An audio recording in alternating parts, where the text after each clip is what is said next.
Hi, I'm Francis, Executive Virtual Assistant from the Philippines.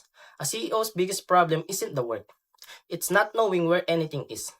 So, in this video, I'm walking you through a complete Notion operations workspace I built for a Mac digital marketing agency CEO, one place for everything, organized from day one. So, let's get into it. So, this is the Marcus Reed CEO operations workspace. First thing the CEO sees when they open this is quick navigation. One click to get anywhere, no hunting, no scrolling, no asking the VA where something is. Going down, weekly priorities section. This gets updated every Monday. 3 focuses areas for the week, so the CEO always knows what matters most. This week and next week both visible so nothing sneaks up to them. And this is the task tracker. Every active task is logged here with an owner, a due date, a priority level, and a status.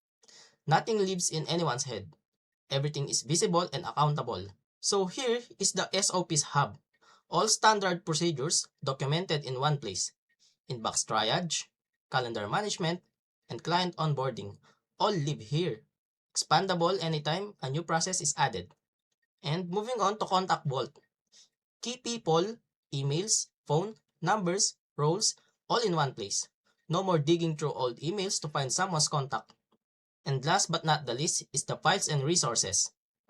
Brand guidelines, budget drafts, speaker briefs, everything one click away.